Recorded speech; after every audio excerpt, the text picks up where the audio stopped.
Hello, everyone. Welcome back to another episode of Star Wars Alliance, your home on the Geek Ultimate Alliance podcast network for any and all things Star Wars. I'm your host, who was still hungry after dinner, and with me, like always, it's Clay. Clay, how are you doing today? I am doing great. You took a break last week. We talked about the rankings. But today I'm so glad you chose to be here this week because I got some opinions about You what got some I just opinions? witnessed. Yeah. So, yeah. I'll be completely honest with you. My house has been kind of hectic, and literally at 3 p.m. my time, I saw your message on our Star Wars Alliance chat reminding Travis of what we were reviewing today. And I was like, holy crap, I need to watch that. And I literally just finished. So, yeah, been crazy, but I got through all of it and I'm ready to talk about We are proud of you. it. Andrew is already here in the chat. He says, hello there, I hope all is well, and that he loves this version of Clone Wars. Also, y'all, please don't Oh, judge my wow. hat. This is an ice cap. Pregnancy limits my migraine options severely. So you might see me rocking this a little more frequently, but we're gonna embrace it. We're gonna embrace it. Um, all right, we have some news to talk about. Did y'all talk about any news last week? I didn't even listen. Y'all, I was a hot mess Uh, last week. we talked about very limited stuff, not a whole lot. From my recollection, we talked about uh season 4 of The Mandalorian being ready to go as soon as the strikes end and stuff like that. Uh, and that there that of course the High Republic characters are showing up in adventures. Yes, and Cavan's writing those. I'm so excited. I gotta get caught up because I kind of was watching it and then was like, okay, I can watch this later. Like, I gotta go back now because we're getting Starlight Beacon, we're getting Bell, we're getting Loden, we're getting Maru. Like, I gotta be on the same page for this, 100%. I Um, am I think I have only seen like the first 3 episodes. I yeah. need to catch up as well. But I also need to catch up on some reading because I have been slacking. And we got 2 weeks left until we review The Eye of Darkness, which they have released some uh previews of. Yes. So The first excerpt came out this morning. Um, and it is the opening of chapter 1. So if you're like me and are not huge into reading excerpts that are like kind of in the middle of things, gets you set up, gets you right in the mood, um, prepares you for what's to come. So yeah, just embrace it. Just embrace it, guys. Um, so that is there. Another piece of news is the Essential Legends audio editions. Those have been in development, and we have 5 on the table for release dates that are to come. So the first 2 are going to be out December 19th of this year, and they are Outbound Flight and Survivor's Quest, and both are going to be read by Mark Thompson. And these, I believe these are the last books that complete the Thrawn Legends uh, on audio edition. So if you're interested in continuing the story, those are going to be available in December. Outbound Flight, when Zahn was writing everything, including the Thrawn Ascendancy books, which take place around the Outbound Flight timeframe, he actually included those. He made it so that Outbound Flight could be considered canon in the canon story, even though it's not currently. So I consider these very good reads. As always, Zahn writes an amazing book. So if you're interested in those audio editions, December 19th. The next one is one that we said we were going to review this year or last year, and then never did, is The Courtship of Princess Leia. And that one is out January 23rd of next year, and it is going to be read by January Lavoie. How do you feel about this I one? am ready. I am ready. I have this clean, crisp, brand new printed. Now, I don't know why they are still printing these, or at least have very good copies just laying around. But I ordered this from Barnes and Noble, and they were actually. It is a nice copy. I love these small books. I don't know why. I just really love them. Um, I will be getting the new version, of course, just to match the aesthetic of everything else. But I probably, when we read it, I will probably read this one. Unless if we get the audio edition early, I will probably just listen to that while I follow along with this. I was about to say we might not, but then I remembered we got the mall book. So Yeah. we might get them. That is true. Um, the next two books, I don't know. So the image that Del Star Wars put up has I Jedi also coming out January 23rd, which I'm super excited about this because this is Corran Horn's story about learning about his Jedi heritage and kind of accepting that and going to go train with Luke at Yavin 4. Um, the image says it's read by Jonathan Davis. The readstarwars.com, readstarwars.com says that it is actually, and they have the dates flipped actually. So the website says this one is actually coming March 12th and will be read by Mark Thompson. So I don't know about those dates. I will ask and then we can find out. The other one on the list is Yoda Dark Rendezvous, which is Yoda's story. I actually haven't read this one. So I'm excited to get the audio copy. But this is going to be read by Jonathan Davis, and I don't know if the date is January 23rd or March 12th. So we'll find out. We'll let you guys know. Just want to acknowledge Andrew in the chat did ask, what kind of headphones am I using? This is not sponsored whatsoever. I just so happen to keep every single box that it's apparently it's a millennial thing. I didn't know this. I keep all of my boxes. But I threw them all away. These are the X's E1000s. They feel very nice on my head. The only thing that is a little bothersome compared to my other headphones is that the wire is really heavy and a little long, but it does have a volume adjuster, which also helps in some cases. But yeah, they have their own uh, microphone as well. I don't use that. I use my professional one here, that the Elgato Wave 3.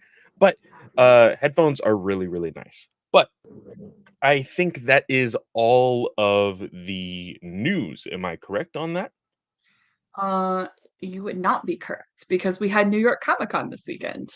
Oh, that's right. I see. I was like, have we talked about that yet? I couldn't remember, but that was literally last weekend. Yes.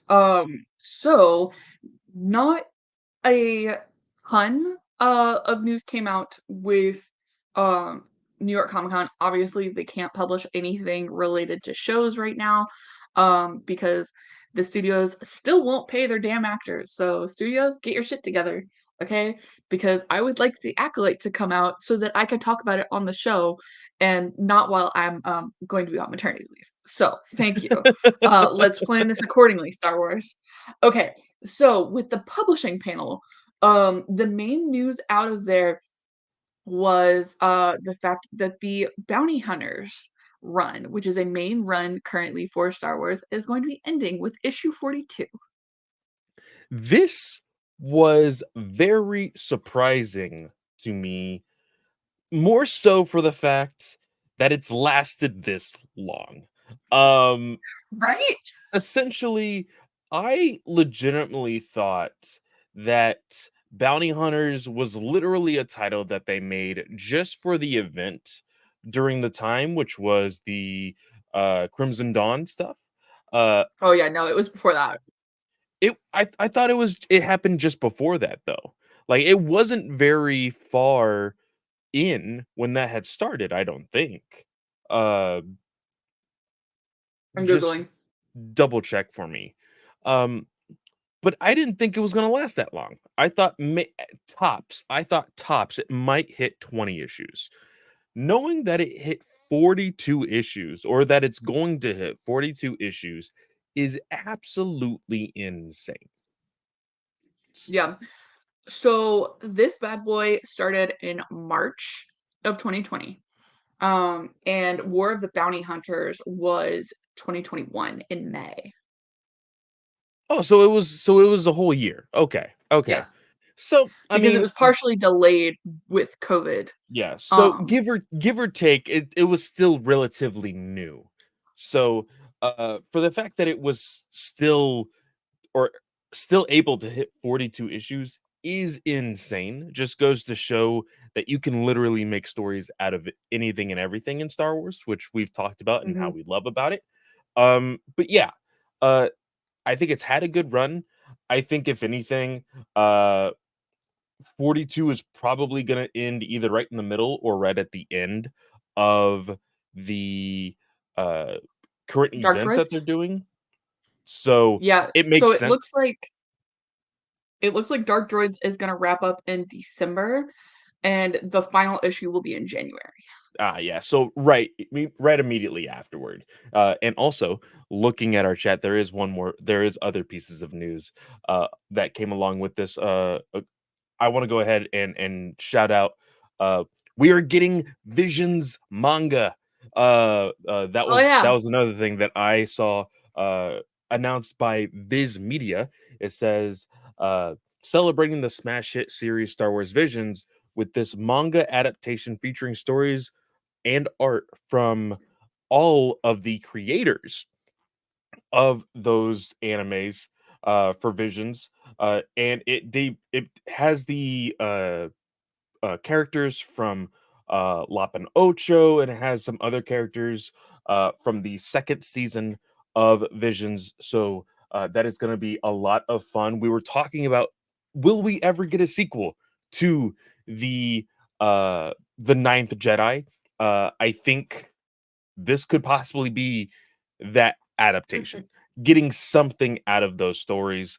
Um, I like this because it means that the overwhelming want of more stories out of these characters is actually being looked at. Um, and it could possibly mean getting future adaptations, whether that be a featured film for the and when I say feature film, I mean more so film length, not necessarily in theaters. But for the night things like the Ninth Jedi, maybe an animated series or movie about uh oh, I forgot the little android boy or the robot boy. Uh Toby, I think, Toby T one. yeah, Toby. Just random things like that, and I think that would be really, really cool, really fun, uh, and we know as Star Wars fans, we would eat it all up. So I'm really excited for this. It says the manga anthology, so it will be an anthology. You will have multiple stories within one volume. Releases summer of 2024, so just a few months away. Yeah, and it's something that the creators could tackle, during the strike. I mean, obviously, they're Japanese creators, so they still could work on other things, but, like, getting to tell these stories is awesome. Um, I do hope that there's going to be an English adaptation because it looks like right now there's only going to be a Japanese manga.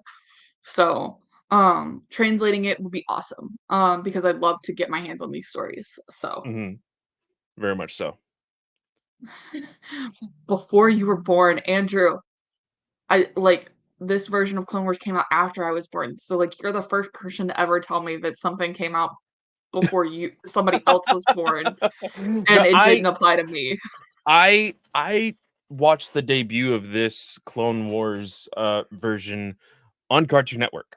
Um, which I will admit, like, I think it was after the first part because it was a micro series cut into two 1 hour movies, shorts or whatever here on Yeah. Disney Plus. And at the end of the first episode, um, it plays the Cartoon Network theme and logo and stuff. And I got a little bit of feels because that studio is now done with. They closed down. Uh, and that was fun for me, but The rest of this series, my god. I have a pretty hot take that I will probably open that discussion with, uh, but I think we still have a little bit more news to talk about. Yes. So, Ethan Sachs, um, who has been writing the Bounty Hunters line, is going to be moving on to write Jango Fett, Oh, you know what? coming I in read March his comment. 2024. I read Andrew's comment. He says before he was born, not before you were born.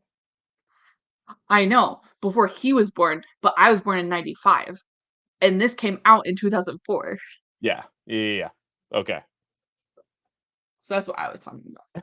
But, um, how do you feel about getting a Jango Fett comic? I'm not surprised by this. I mean, I'm surprised that we're getting a Jango Fett comic before we're getting a Boba Fett comic, to be completely honest. Uh, I'm sure out there in uh, whether it be a Dark Horse published comic or uh Image or whoever's had the rights to these things, I'm sure there's a mini series for Boba Fett somewhere. But I would legitimately think somebody probably thought, "Hey, let's do an ongoing series about Boba Fett." And I feel like you probably could. In all honesty, looking back at Clone Wars and then, well, yeah, just the series of Clone Wars itself, we see Boba Fett in different parts of his life. When he's very young, when he's a little bit older, and then he gets a little bit older after that. Um, I would like to see the gap between that and when we finally see him in Star Wars, a Yeah, series about that. Getting Jango Fett, this doesn't surprise me because we know so little about yeah. Jango. And this really would help uh, kind of envelop the story of how he got inducted into the cloning program and things like that. I think that would be a really cool story if they ever did kind of touch upon that, if they haven't already. So I Yeah, think that would be really cool. I was trying to find, Ethan's comment. Um, so, okay, does he have, because he specifically okay, here we go.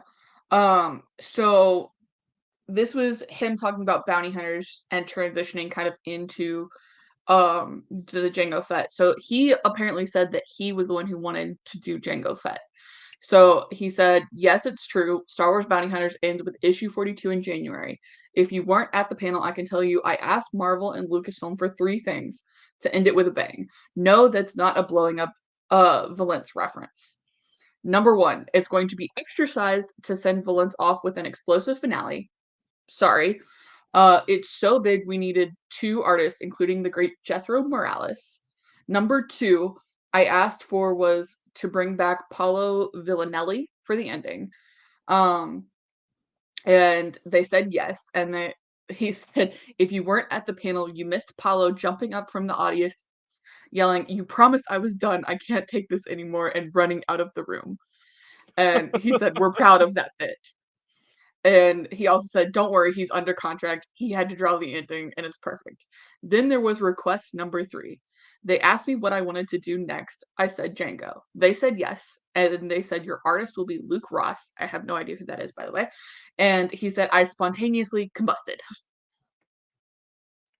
I think I know Luke Ross's work, but let me double check. While you check that, Thrawn Alliances, the second like Empire trilogy for Thrawn is getting an adaptation from Jodie Hauser as well as Timothy Zahn. So Timothy Zahn is going to be writing the comic as well. That is going to be January 2024. It means we're finally going to get to see more Chiss images, and I'm so excited for that. So I knew the name sounded familiar. Luke Ross is currently doing the Dark Droids main title Okay, line. So if you've gotcha, seen that art, that is his art. gotcha. Well, that's awesome for Even. I'm very excited because, like you said, we don't know a ton about Django. He might not have like the most interesting story depending on where they pick this up. Um, but I'm super excited for this. And I know Ethan has at least done the last part of Bounty Hunters, right? I know there was some issues in the beginning, but I know it's a well-beloved series right now. I have not read anything besides the War of the Bounty Hunters tie-in Mhm. issue, but still very excited to see it start to finish because I've got all the trades. So now that it's kind of coming to an end, I'll probably pick it up and read it start to finish. So Awesome. the last, or I'm sorry, not the last. The last thing from Marvel in the panel is that a Star Wars Mace Windu comic from Mark Bernardine is coming next year to celebrate the 25th anniversary of The Phantom Menace. Again, Was th don't know how was I feel this about this. was this a comic or a It does not state if it's a single issue or if it's a well, mini see, run or just because I will be honest, I saw the cover art and I was like, "Oh, that's a cool novel, like, cover," but I oh see at the yeah, very bottom it says Marvel Comics January 24th, 2024. So it is gonna be a yeah. comic. Yeah. There was no there was no indication of, or I'm sorry, there was no like book publishing news. It was only comics. And then there was also Kelly Knox, if you follow her on Twitter, is writing a dad jokes Star Wars book. Yeah, I just saw in So the thread. um the last thing that was kind of announced at the panel is that Dark Horse is releasing Star Wars Hyperspace Stories graphic novels. So they're going to be stories from start to finish, and the first two that were announced were Obi-Wan Kenobi as well as Qui-Gon Jinn. And I don't Qui-Gon Jinn's is releasing April 23rd, and it actually has a few High Republic references involved. Thanks to author George Mann. Um, so I kind of want to read the summary because I found this really interesting. So, um, oh, and this is for the celebration for the 25th anniversary of Star Wars: Phantom Menace. That's why they're focusing on these two characters at Yeah. the start. So the summary says Qui-Gon Jinn, one of the most revered Jedi of all time. From his youth as a gifted Padawan under Count Dooku to his years as a skilled Jedi Master, Qui-Gon Jinn is one of the most respected Force wielders in the history of the Jedi Order. Our story spans his life as a series of recurring events, slowly tying together over the years to help Qui-Gon complete the puzzle of one of the Force's many mysterious cults, the Brotherhood of the Ninth Door. And that's a Phase 2 reference, not a Phase 1 reference. Mhm. Um, the Brotherhood's secret Force abilities could make them a great ally to the Jedi or a powerful enemy. Master Qui-Gon and his eager young Padawan learner Obi-Wan Kenobi must uncover their secrets before they fall into the wrong hands. And they were mentioned during the, Battle of Jeddah, was Mhm. one of their, key appearances in that second phase.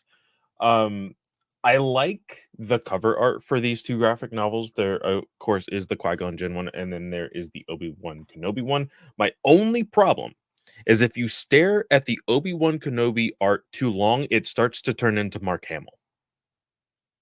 Yeah, I could see that. You if you look I at could it and totally see that. it literally looks like older Mark Hamill, like Luke Skywalker in freaking The Last Jedi. Yep, completely. The Obi-Wan Kenobi one is written by Cecilia Castellucci, um, and that one is supposed to be coming out summer 2024. Very fun. So, Is there a summary of that one as well? no, probably the Qui-Gon one got one because this is about the time where they get the summaries, especially on like for sale pages. But Okay, because the Obi-Wan Kenobi one just has like a general release date right now, we won't get that one for probably another couple months. okay. Um, Also, the other thing that was announced, Star Wars Return of the Jedi, a visual archive. That's gonna be by Kelly Knox, Clayton Sandel, and oh my gosh, Saint Bendy on Twitter. I'm sorry, I don't know your exact name. Um, so I don't want to mess things up, so I'm just gonna call you your Twitter handle. Cool. But that is coming March 5th, 2024. So that was all of the news from the publishing panel. Um, at New York Comic Con. And also just as like a heads up, like I know we've talked about this before on um on the show. But how like we can go like to like San Diego Comic-Con and then New York Comic-Con and not have like any publishing news related to things. Obviously we get Higher Public, but not necessarily like any other book news. Cuz like for instance, The Living Force just when did we get news about that? Like 3 weeks ago? 4 weeks ago? I think it's been about 3 or 4 weeks, yeah. Right. So, and we both question like, okay, when are these things gonna come up at like conversations and everything? Oh my gosh, where's I had I had a comment from Tom on Reddit and I can't find it. Yes, Oh I wait. have it right here. Okay, cool. So you did have it in our Star Wars Alliance chat. So of course Tom is Darth Eternus on any and all social media. And we actually got an email from David who got to meet Tom. We'll be talking about that right before we get into our Clone Wars Oh, I missed conversation. that. But so one of the big things like you were leading up to is everybody's frustrations on what's the future of Star Wars publishing? What's looking like post phase 3 of the High Republic? What's going on? Like we want to know more. And it's just it's human nature, just like James Gunn has said about the DCU. It's human nature to want to know about the unknown, even though you kind of know something is there. Uh, but Tom had this to say. He says, yes, plenty in the works and plenty non the High Republic in the works too. I had a cool meeting earlier this week with some folks where we talked about both in development as well as new potential projects. I think that is a very key word. So, potential projects next year and even beyond, which is cool and exciting. I've noticed this before, but I don't mind repeating it. Time was the only two mechanisms for announcing books were at San Diego Comic Con and New York Comic Con panels. Those were really, in the past, the only two times where they got big audiences and word of mouth to be passed around about their books. Now he is saying that was basically it. The two times when the most eyes and ears were on Star Wars books, like I just said. That me that that meant a lot of the development and announcement cycles were keyed around those two moments, and possible a Star Wars celebration on the years of the show when that happened. But over time, things changed. Social media and websites like StarWars.com, because more advantages, avenues for things like this. So announcements began to get spread around, which A gives them more space, and B allows us to focus on the announcements for the exact moment that a book is really ready to be revealed. More often than not, with covers and more full info, and most importantly, which is an important which an opportunity for people to immediately begin to pre-order should they be so inclined. If all of that stuff isn't quite in place or there's a bunch of other stuff getting announced, we might then hold off a bit. Hope that explains Hope that explanation helps. Trust me when I say the future of Star Wars books is very, very, very, very bright. Lots of exciting stuff to come. Thank you, as ever, for reading. So, he is reassuring us, just like Michael was so many months ago on Twitter, there is stuff coming. Now, that being We're said, just not like patient. exactly, just like I said, it is only human nature to say, gimme, gimme, gimme, gimme, gimme. I want to know. I want to know. I want to know. Mhm. But we just need to chill.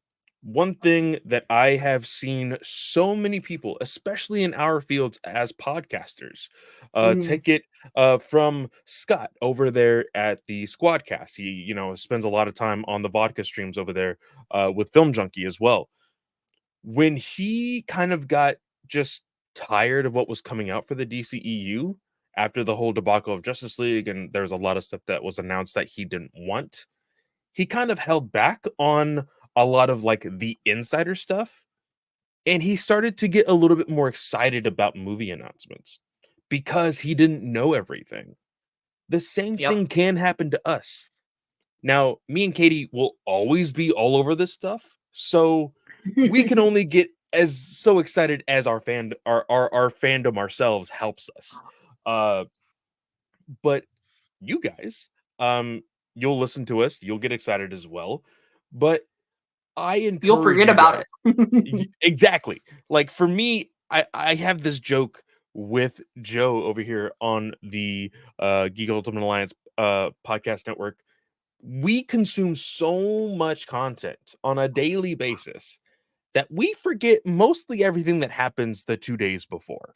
Um, I'm like Dory. Like I have short-term memory and I can't help it. It's just because there's so much content that I am consuming, whether it be comics, video games, movies, TV shows, read like everything. There's just so much. But I encourage you guys. I'm not telling you to stop listening to us, but what I am going to tell you is don't spend so much time searching for, ooh, I want the scoop on this, or oh, I want the scoop on that. Just know that there's Star Wars books coming, and when they finally get announced, you will be excited. For sure. And I've said it 100 times and I'll say it 1,000 more. Like, we are so lucky with how many books are coming out every year. Hmm. Legends, we were lucky to have 3 in a year. Like, I remember waiting for it's the Fate of the Jedi series, which was the last 9 book, like it's the latest books in the timeline for Legends. And I remember going, "Oh my gosh, I gotta wait till next year to read this book. Like it's never gonna come out. Oh my gosh, like ugh." So, because at that point there was no ebooks and I was only getting mass market and my library wasn't getting the books. So I Yeah. couldn't get them for hardcover. So I always had to wait till the mass market came out. And it was just like, "Oh, oh my gosh." Like, so we're incredibly lucky. I'll keep saying that. It is good information to kind of know, like, hey, like, don't always expect like big announcements at like Comic Cons. Even though they're really cool to have, like they're mostly gonna be author conversations and whatnot. To kind of continue to get more information about books, which is always cool. Um, but yeah, so that's it. 100%. Now, with that being the last bit of news coming from New York Comic Con, and I believe for the rest of the show, Yeah. uh, we do have this email from David talking about New York Comic Con. He says, "Sorry, I wrote an essay. Hi, y'all. I wanted to say hi after New York Comic Con. I had a great time at the con. Got to meet individuals like Ian McGregor, David Tennant, Ashley Eckstein, Claudia Gray, E.K. Johnson, John Jackson Miller, and even Tom. He forgot his name, and he knows that he's been on the podcast, uh, but he just forgets his name. He says, got a lot of autographs, saw so many awesome cosplayers dressed up as Master Winnie the Pooh for McGregor, and just had a terrific time. Got some good vibes for post Phase 3 High Republic, an awesome preview from Miller for his new book coming in April, and put in a ton of thanks to the people we got to meet. Just finished the ranking of the live action episode with me and Joe. His rankings is Obi-Wan, Andor, Mandalorian, Ahsoka. He says it's great to watch, but the last 3 to 4 episodes could have been shrunk down to 2 episodes, so there is a little story to tell. And then, of course, Book of Boba Fett is his last one. That's really crazy that Ahsoka, that's the lowest I think I've seen Ahsoka on anybody's list. Yeah. So, For me, just if anybody was curious, I'm not gonna explain anything right now because obviously it's not the topic. But since I missed last week, I would probably have to say Ahsoka and/or it's tough between Mandalorian and Obi-Wan because I have issues with both. I think I'm gonna say Obi-Wan right now, Mandalorian, Book of Boba Fett. okay. So And he says, I agree and think the naming is just weird. They need to revisit the titles of the show and change them at some point. Lucas this with the original Star Wars becoming Star Wars Episode 4 A New Hope. It's not unprecedented, and that is a really good point. They could go back and change these titles of Mandalorian, the season 1 and season 2, season 3, whatever, and make them feel a little bit more, cuz one of the things, Katie, that me and Joe were talking about was the fact that the Mandalorian was the first season was about the Mandalorian. Second season was more about uh uh uh the Grogu. yeah. Uh but then it turned into the whole thing with Book of Boba Fett, season 3 being more about Bo-Katan. So you could have had the book of Din Djarin Hmm. and the book of Boba Fett and the book of Bo-Katan, Yeah, we've but talked about have that a the lot about exactly. in being And smart.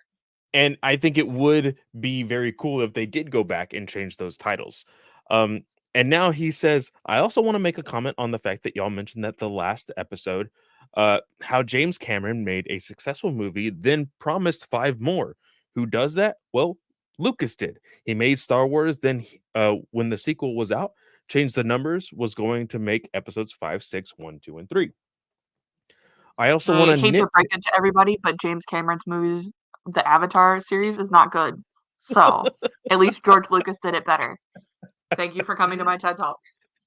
He also says, I want to nitpick one of y'all for what y'all said about the movies being good movies. One of the questions in the live chat last week was uh, for the fact of like, okay, out of the 9 movies, which ones would you say were good movies and things like that? And then the conversation, because I think it was On the Game, who is a frequent viewer of the show and the network as a whole, commented like, well, in any other franchise out there, if there was only 3 out of 9 movies, that franchise would be dead. Like, why is it so successful then? And we talked about the fact that like Star Wars was like a game-changing franchise throughout all of cinematic history, for Hmm. one, but also the large gaps in time between each trilogy being made was the big factor of it still being successful over time. Yep. And so he says, I consider the term to also mean well made movies. Honestly, only Empire Strikes Back and the original Star Wars fit that bill. The reasoning y'all provided for the other movies, Revenge of the Sith and The Last Jedi, may make them good Star Wars movies, but not well made. For example, Revenge may be a good, great question mark Star Wars movie because we can see the turn of Anakin Skywalker to the dark side. That doesn't mean it's a good movie. I think it's harder because we love these movies so much, but so few of them are excellent and great movies on their own. Then you have to know that you can't just watch, for example, Attack of the Clones on its own, so it's almost invalid. I know I started rambling there, but it's tough for me to say Revenge is a good movie despite it being in my top 3 Star Wars movies myself. I get it. Everybody has their own tier list for Star Wars. We shortly gave off our own, me and Joe, but it's I encourage people to talk like this to us. Give us your opinions. We want this interaction. We want to know Hmm. more about how other Star Wars fans think. Um, and then he says, didn't hear what y'all ended up thinking about the finale of Only Murders in the Building. Abby and I have not finished yet. Uh, I know, and I'm struggling so hard not to talk about it. we are planning on watching it, and then me and Katie will be able to have a small opening crawl like we introduced in the show to talk about that finale. So you did not miss it, David. We will get to it soon, quite possibly next week. um, and then he says, I am also reading the High Republic Shadows of Starlight. I still need to get a hold of that one, but he says great information on the Guardian protocols as the guy from Phase 2. I'm hopeful he doesn't surprise Yoda often, but also that we have a good bridge to Phase 3. Can't wait.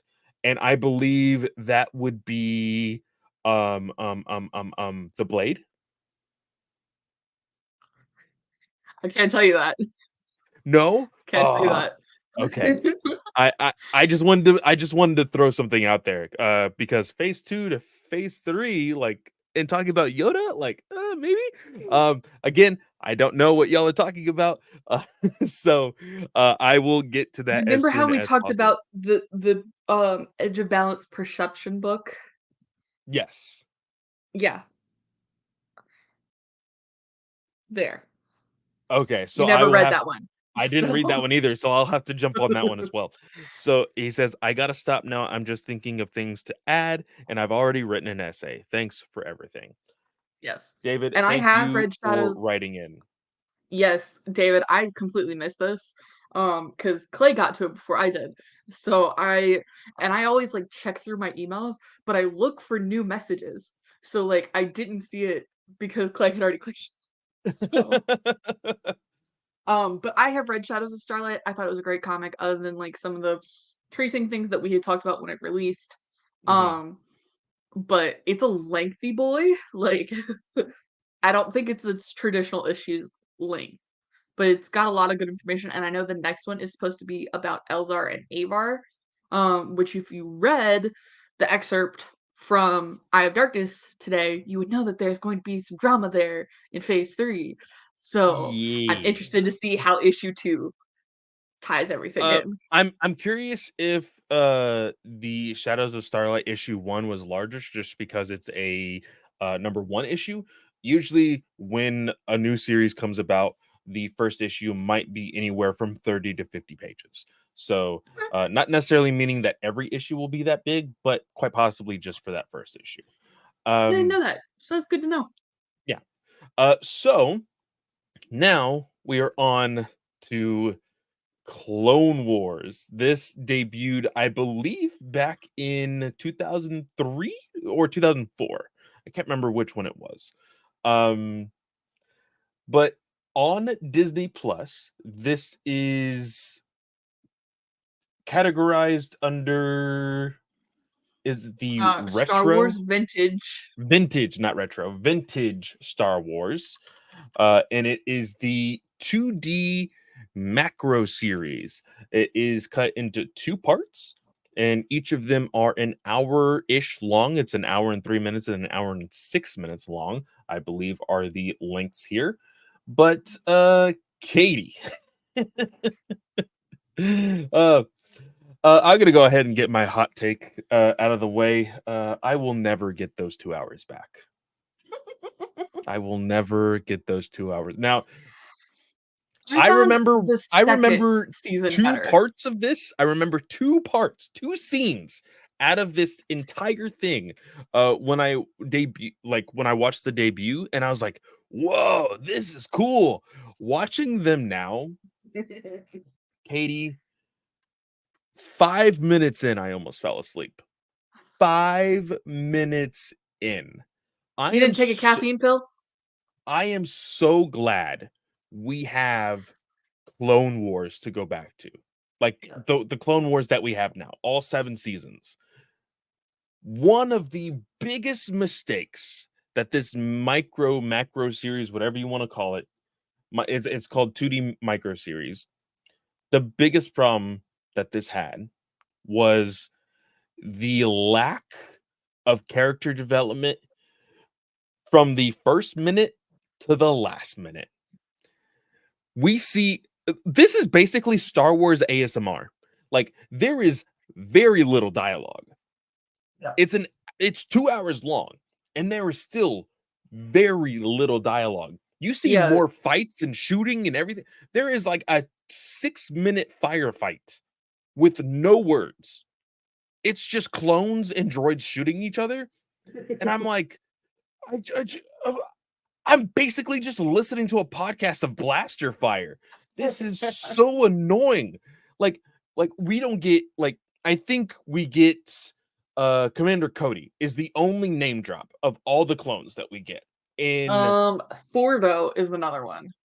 Oh really? Okay, I must have missed that one. Yeah. Yeah, Captain Fordo is the only other name dropped clone. And because the others are just listed as all clone troopers. Yeah.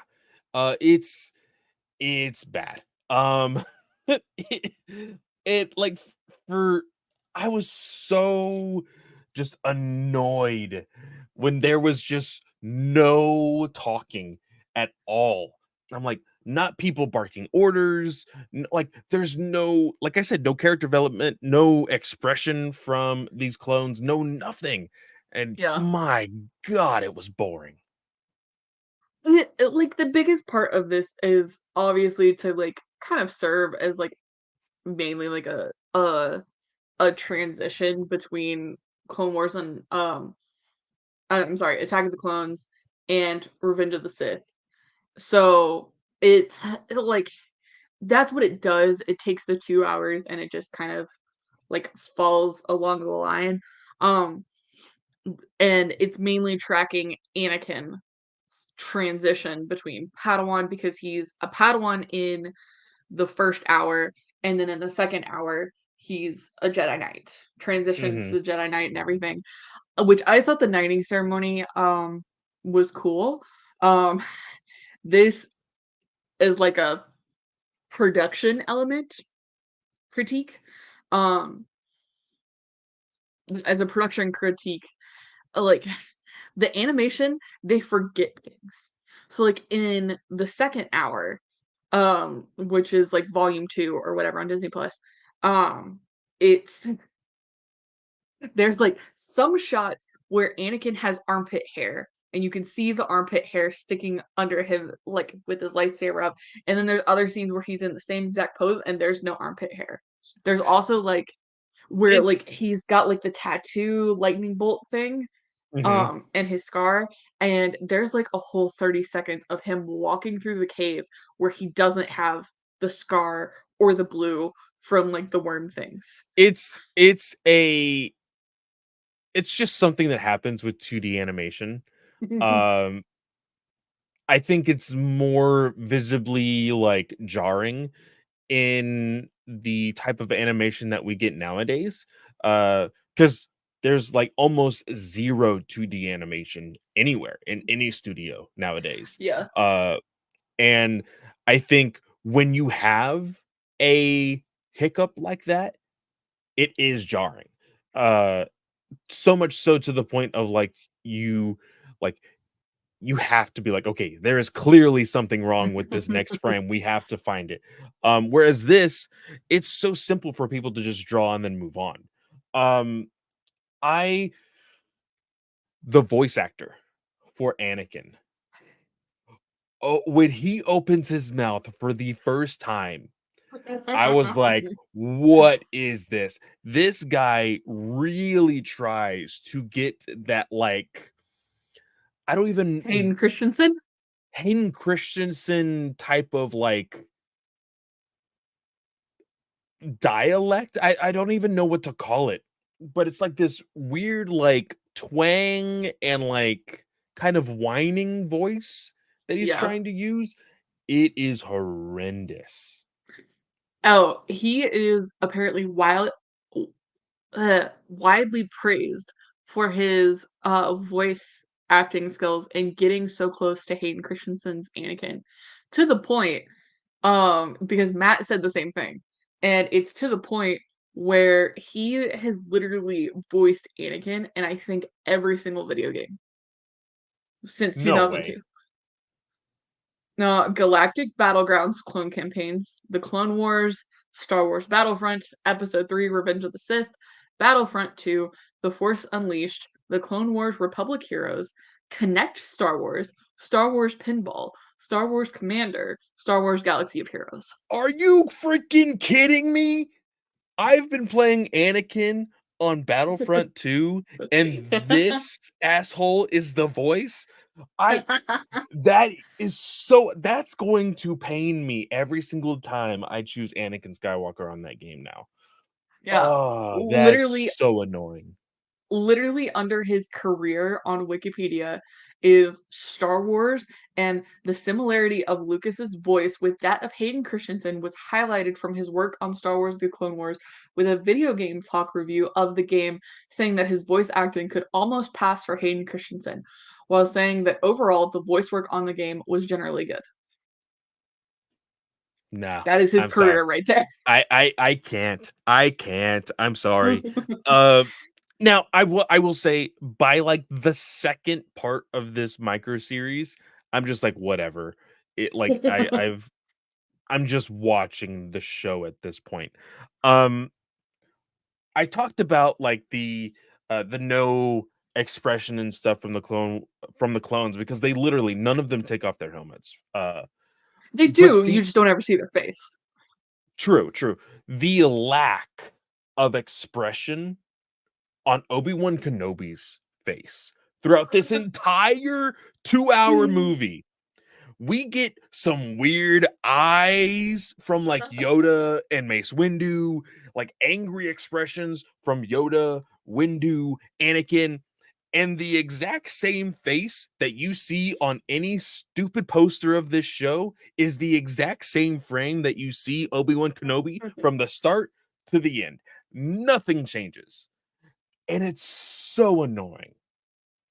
Cuz like I It was to the understand. point they used this show as a pilot for the Clone Wars series that we know and love. Yes. Yes. Uh the fact that like I know and we've talked about it a whole bunch.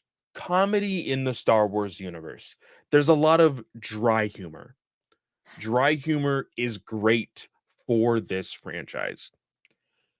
When you use dry humor in this micro series and Obi-Wan has that stupid freaking face just plastered like zoomed in onto the screen, I'm just like get him off. Like At least it at annoyed least me so much.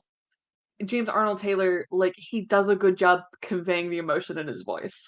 That's why he gets to Yes. stick around, and Lucas doesn't. That is very true. And like I want to go back. You probably have the list of actors and actresses in front of you, Yes. correct? So Obi-Wan Kenobi, James Arnold Taylor, that's a carryover. Tom Kane is Yoda, carryover. Terrence Carson as Mace Windu, that's a carryover. Anthony Mhm. Daniels, C-3PO, carryover. Corey Burton as Count Dooku, is a carryover. And then I think that was it. Yeah, I think that was it. Unless Nick Jameson. I didn't look him up. Oh, Um, it was wow. So I will say this. Corey Burton as Dooku sounded a lot like uh Leonard Nimoy in some video games that he was. He just has like this really cool, like yeah, calm, collected, but deep voice for Dooku in here. I love that voice. I think yeah. that was really well done. And he does a fantastic job with Dooku in the CGI Clone Wars. So Yes. he does a Yes. great job. Uh and then Terrence Carson. Samuel L. Jackson has done voiceover work. Yep. I was almost convinced on several scenes this is Samuel L. Jackson. Like I know. he I came always down have to look really it up. well. I always had to look it up, even in the CGI Clone Wars. Like, and I know Terrence plays him in that too, but it was like always like, okay, I know Samuel L. Jackson is in the movie, but are we sure he's not in the TV show? Yeah. Like, I I have a lot of critiques of this show. There was some great scenes here. Um, like I'm so glad again that we have the Clone Wars that we have now because they introduce and kill Ventress in the exact same like 30 minutes. Like yeah. it kind of pissed me off. Like to know how This much story that she got in Clone Wars and got so much more development. Here, she's just like, I am the Sith. I'm gonna die now. Bye. And that's yeah. it. Yeah, 100% because she does I was trying to pull up the actress who does it 'cause I think that's is that also a carryover? No, it doesn't look like it. Ventress was. Oh, they don't have it here on the like highlighted characters. Let me. Gray DeLee. And Nika Futterman plays her in the Clone Wars. But yeah, I Mhm. love that fight so much, and like it's such a good fight, lightsaber fight wise, and I like how the tie-in is made to accomplish having Yavin 4 in the show, because like Mhm. it feels like a cool tie-in to have bringing in that original trilogy with the prequel trilogy. So it was nice to have that, but yeah, introducing her and killing her off in 30 minutes, like, and I get like it's a very short show in like the first season. The first season was 10 episodes and they were 3 minutes apiece, and then the second season, 10 episodes, 5 minutes apiece when this originally aired. And then the Mhm. last season was 5 episodes at 12 minutes apiece. So like it's Wow. yeah. So it's a short show, and so I get it, like you have to do what you have to do, but yeah. I love And Ventress as a character in Clone Wars, and so it sucks to kind of see her treated this way, but glad it led to a future. I like her introduction Mhm. because it is you see that there is some underground fight club tournament thing going on with a lot of very menacing creatures and characters, and clearly Dooku is there to recruit somebody. Yeah. And then you see this hooded individual like sneak right up behind Dooku, and he's like, "Oh, I almost didn't even hear you. Like, that's great. You are awesome. But I'm not looking for a spy." And that's when Ventress jumps out into the battlefield Yep. and kicks everybody's ass, not using any weapons until the very end, where she pulls out a green and blue lightsaber, and then she starts to fight everybody. I thought that was cool. I I like how they ended up kind of keeping her arrogance from this series to the newer series, just because she confronts Dooku like, "Bitch, I know Yep. more about the Sith than you do." And Dooku's like, "Oh, really? Oh, You know nothing. you really want to go down with this?" And Dooku just like zaps her. Love that. Um, but the fight with Anakin, this is one of the scenes that I do remember, because I think it's a more dramatic, more like intense part. I couldn't stop laughing when Ventress was like taking out all of the clones, because she was taking them out in the most ridiculous cartoony Yep. ways. And I feel like the studio was like, "Hey, this is a cartoon. We need to make some funny parts here." And like, Yep. so you just see the clones like flailing throughout the sky, getting slammed against trees and stuff. And I'm like, "Okay, I need to settle down here." And then they get onto the fight, and they make it very dramatic. It starts to rain. They fight on the temple and stuff. My Anakin's only basically stripping up the temple. Yeah, like there's even a part in the very beginning of this series when they decide, or when Palpatine decides, "Hey, Anakin needs to be a part of this whole thing."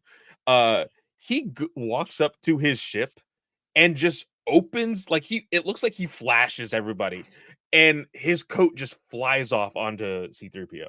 Um and I'm like, Speaking of "Okay." C3PO, like the part where they reveal his gold plating. Oh, in the alleyway? Yeah, and did you have captions on? I did, but I didn't recognize anything. What happened? No, so the music that plays is like very like do do do, Oh, and then yeah, yeah, yeah. it's literally sensual music plays is the Yep. caption. So And I'm like, the music and sound is quite possibly one of my harshest critiques. Guys, the first 10 minutes of the first season, or the first hour, or whatever you want to call it, is literally somebody was like, typed in Star Wars noises, put it all into a 10-minute track, and then threw it in front of this freaking episode. Because so they throw the Imperial March when clone troopers and Anakin are jumping into their ship. And I'm like, this doesn't make any sense. And literally, at the last possible second of when Anakin is about to fly off into space with the rest of his team, you hear a random Wookiee cry.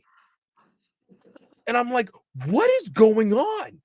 Like, literally, if you watch it and really listen, this whoever is in charge of like the music or whatever, you hear like three of the most famous soundtracks of all of Star Wars just blended into one. And I'm like, this is just a mess.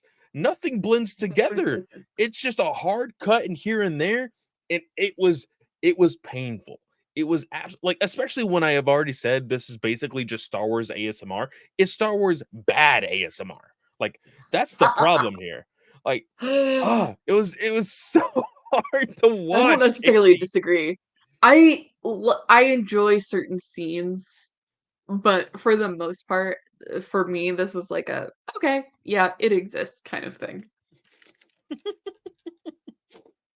I'm completely on the same page with you. There is some points where like the like I enjoy the music in certain parts, but yeah, the Mhm. beginning, um the sensual music when C3PO, like I It's just could not get over that. it's like the classic, like if anybody has seen like classic Looney Tunes or The Mask, like that kind of like jazzy sensual music, that's what they played Yeah. when C3PO revealed himself. Um some other Um critiques that I have, Mace Windu just like karate chopping every freaking droid he sees. I don't understand this. Uh, because it's not just like, because I get it. I understand like you as an individual who is partially a warrior. Like like Jedi are warrior second. Like honestly, that's the way they think about things. They use defense clearly. But the way Mace Windu was jabbing these, like he was full on using karate on these droids, but he was jabbing them so fast they were disintegrating. Yep. I was like, this doesn't make any sense. Human hands, and I don't care how much you say, well, like the force gives you like all this power kind of thing. No, like his hands were physically hitting the metal. Like And like cutting does through them not sometimes. compute. He would like karate chop Yes. and like cut them in half. Yes. Like with the metal and like with the fact like what we know is like the clone troopers blasters didn't even penetrate the B2 armor sometimes. So you're gonna Yes. tell me that hands can. I don't think they can. That's my first thought, So Katie. My first thought was like, wait, clone troopers can't even like penetrate some of this stuff. And Mace Windu is over here just like slicing and dicing with his hands, not even his lightsaber. It's so funny. I will say this. This show did a really good job in showing like the strength and badassery of Jedi. Uh uh-huh. like when using the Force. There's specifically in separate spots, but like there's a moment where both Mace Windu and Yoda are using a force push against a huge wave of droids, and it Yeah. clears the battlefield. I was like, that's cool. We see other moments where characters like oh, who was it? Not Coyote Mundi, it was Kit Fisto does some amazing things underwater, yes, and those were Kit Fisto. translated into the CGI series. Yeah, Kit Fisto did like a really cool force bubble ball like through ships Yeah. underwater. That was really cool. Um, I actually kind of got annoyed with Coyote Mundi. He was like he was full of fear, but was like super anxious to like kill Grievous. Like that was Yeah. so odd to me. But like, okay, I think it was Shakti. I hated that they basically made her character into a chipmunk. Like her face just looked so shrunken down, her eyes and everything. And like it just looked weird. I mean, we're so used to what is now Clone Wars and what people think of when they Yeah. hear Clone Wars. Seeing her design here, I was just like, I don't like it. Yeah, and like something to just remember here is, and I'm not saying this is like you, but like this is also with the only thing we had of Shakti um in the universe so far was her small appearance in Attack of the Clones. and Yes. that was it. Hmm. And so she's not, and like obviously they could have had like concept art and stuff, but like we see how wild the differences are between the CGI um show and this show, because like they have Shakti with 5 mantras. They have the 2 up top, and then they gave her 2 separate ones at the bottom and then 1 in the back. So, but now obviously it's only 2 top to bottom. So, it's it just kind of goes to show like how things can be interpreted differently in art, and like some of the character designs did get transferred over to the CGI show, which I do find interesting, like Count Dooku's long face, for instance. But yeah. Hmm. Um, what did you think of the Nelvin Nelvanians? Oh, this is where we get like the history lesson and like Yeah, the like the Darth Vader yeah, the appearance. reveal and everything. Um, I I like this. This is kind of like compared to Clone Wars that we know and love. Uh, I'm not gonna say exactly like, but it was very much the arc where he comes to know that he has a dark future. Yeah, Because he clearly sees it in the vision. He sees like because they call it the ghost hand. It's his yeah, arm. Uh and then ironically it gets blown off and then he literally uses a ghost hand to use the force and stuff. But in the vision, he is using this hand uh for good things. He is protecting the ones that he loves, but it eventually is going to hurt the ones that he loves and it's going to consume him and everything else. A very cool yeah, visual storytelling without having any words to it. I thought it was very clean. And even the way that the hieroglyphics eventually turned into the Darth Vader vase, I thought it was really cool. yeah. Um I I dug this. Um I think the how do I say, like, they went a little too far with the whole, like, because there was literally no need for the uh like getting half naked and the Yeah. tattoo and everything because there nothing came from it. It's a cool cultural element, like, it's like you're being dressed to send out to war, Yes, basically. like It's like war clearly, paint. yeah. Um, I didn't mind that, and it's, like, one of the most visual things that I ever remember about this show, because like, Hmm. I remember seeing it, like, growing up, but, like, never really actually processed anything, but that visual of Anakin painted up on one side with the blue lines and the scar tracing, um, is, like, one of the things that I always remember about this show, and was very confused about when he didn't appear like that in, like, Revenge of the Sith and stuff. So, um, according to the guy who developed the show, Jindy Tartakovsky, who worked with who was the creator of Dexter's Laboratory and Samurai Jack. He had to employ that similar animation style to accomplish this. Um, and according to him, the series was actually developed in 2 weeks and it was created by a small crew. Um, Wow. and he said I it was would have stressful developed it a because, lot more. right.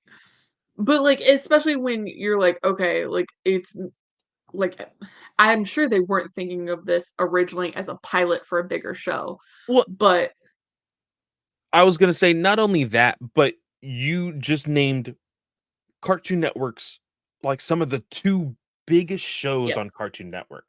So in the studio's eyes, because we are clearly in the last year or so finding out how despicable these studio heads are basically looking to him like, hey, you have 2 weeks to make us more money.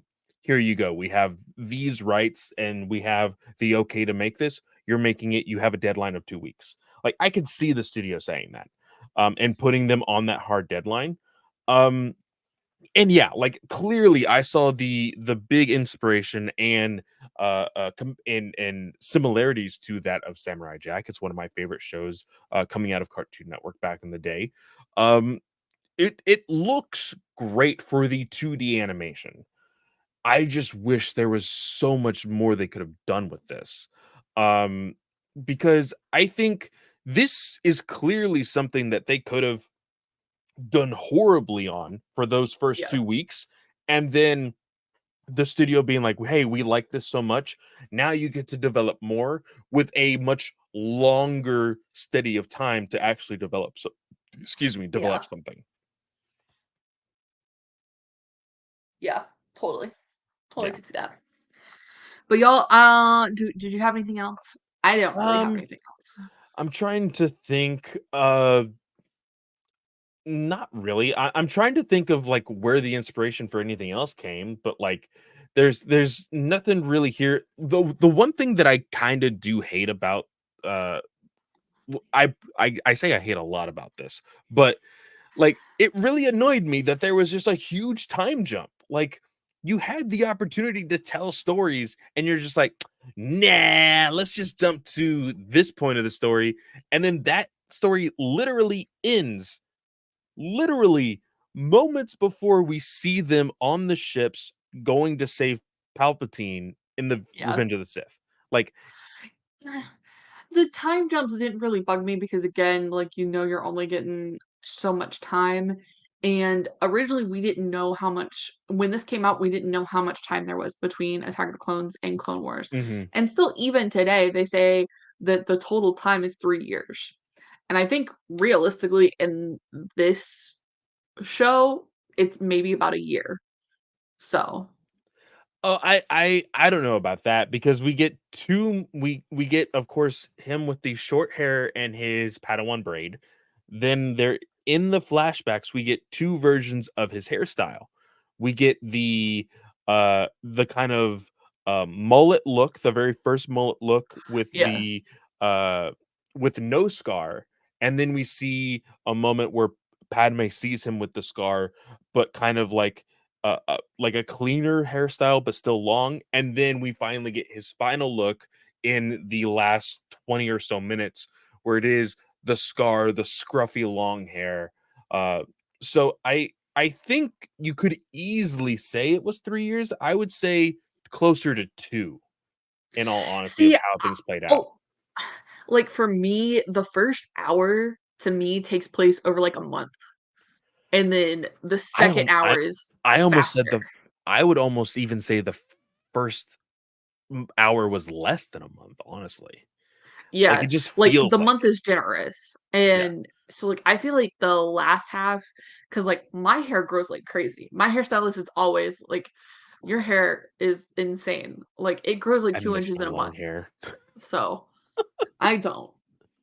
Um, um, so, like and again, it really doesn't matter at the end of it. The other thing I forgot about was so the whole time Grievous is in the show up until the last, like, minute where he takes Palpatine off, he's not, like, coughing and stuff.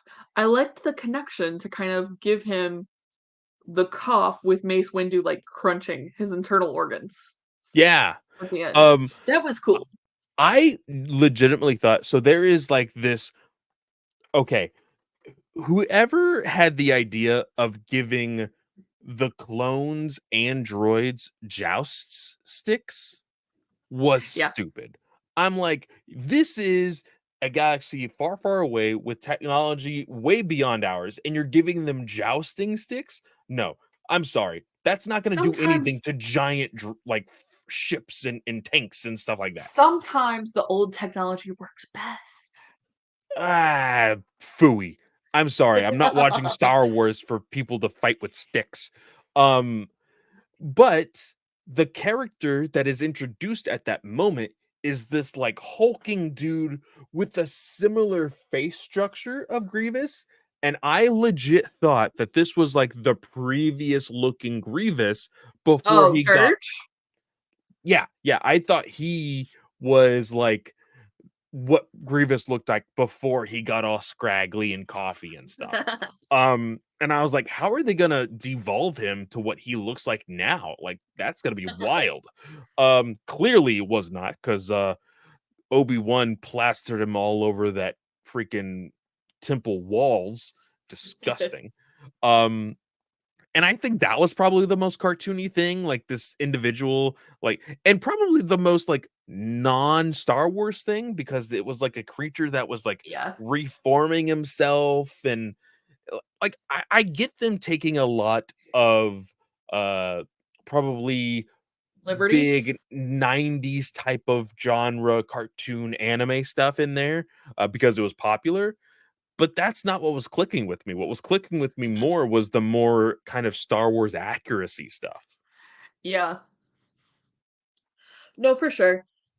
It'll be interesting to see because, like, we know, like, in Brotherhood, like, they basically, oh my gosh, what's the author's name? Mike Mike Chen. something. Chen, thank you. Um, Chen basically treats this show as, like, a hyper or what is it?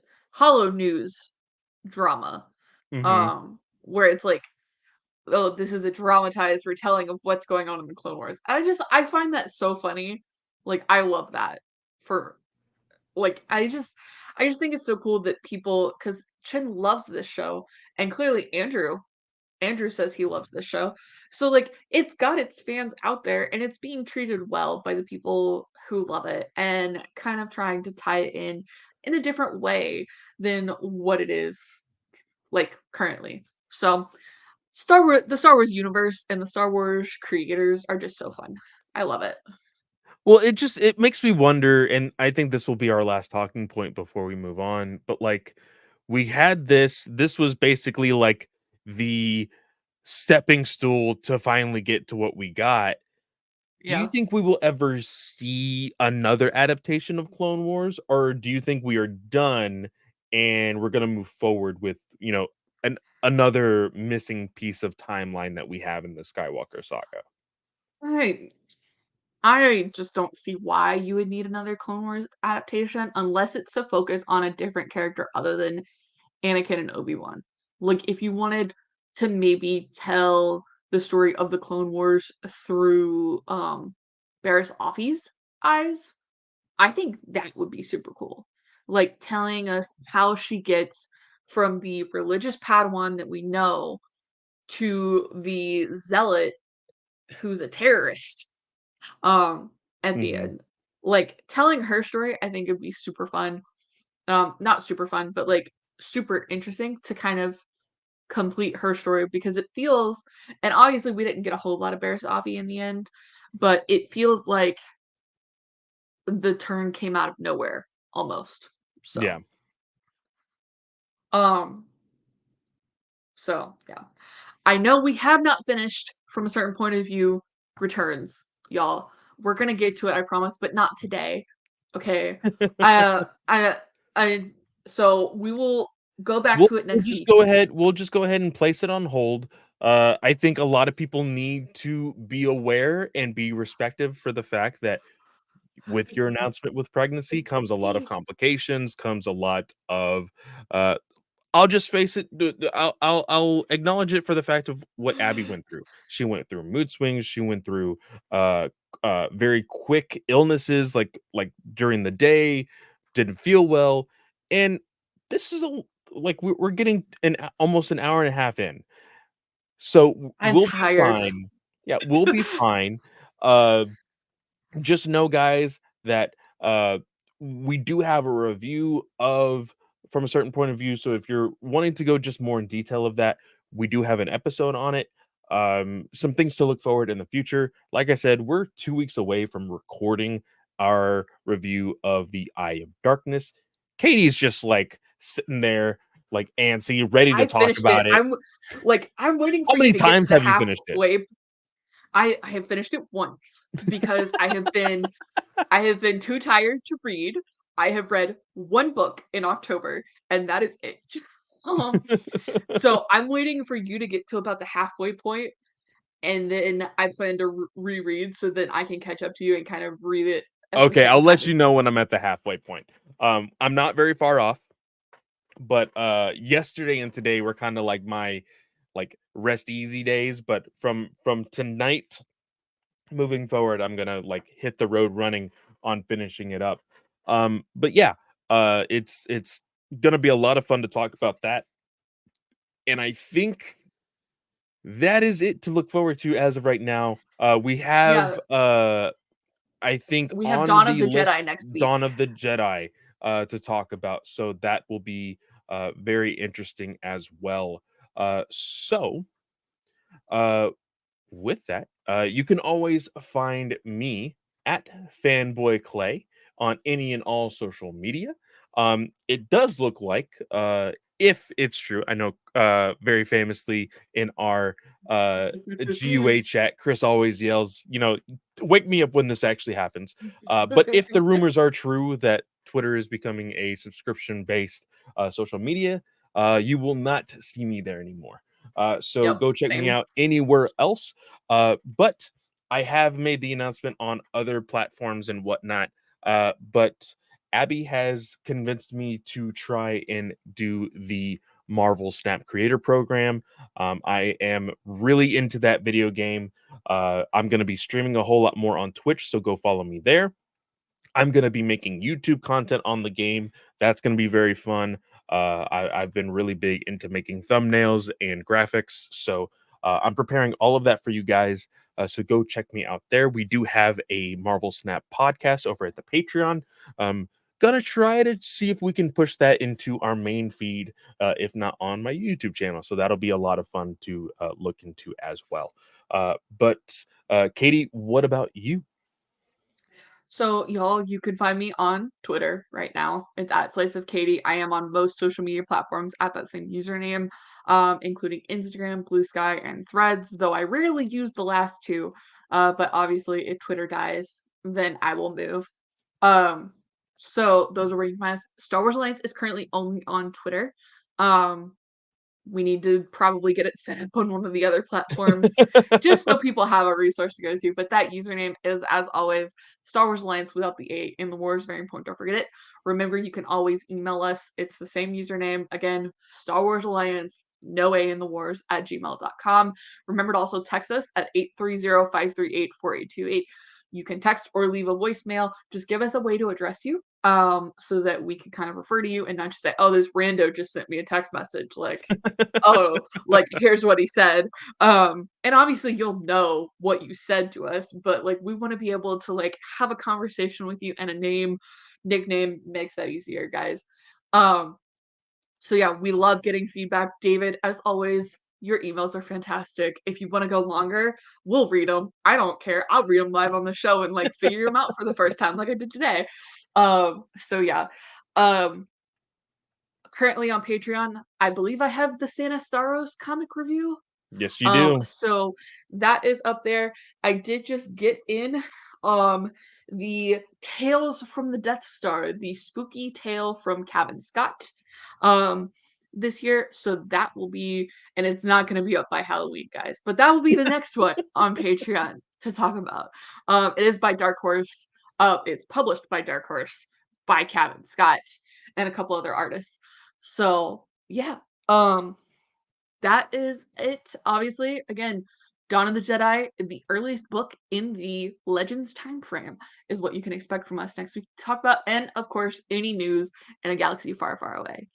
But for now, I hope you guys have a great day or night, whatever time of day you're listening or watching, and we will see you all next time. May the force be with you.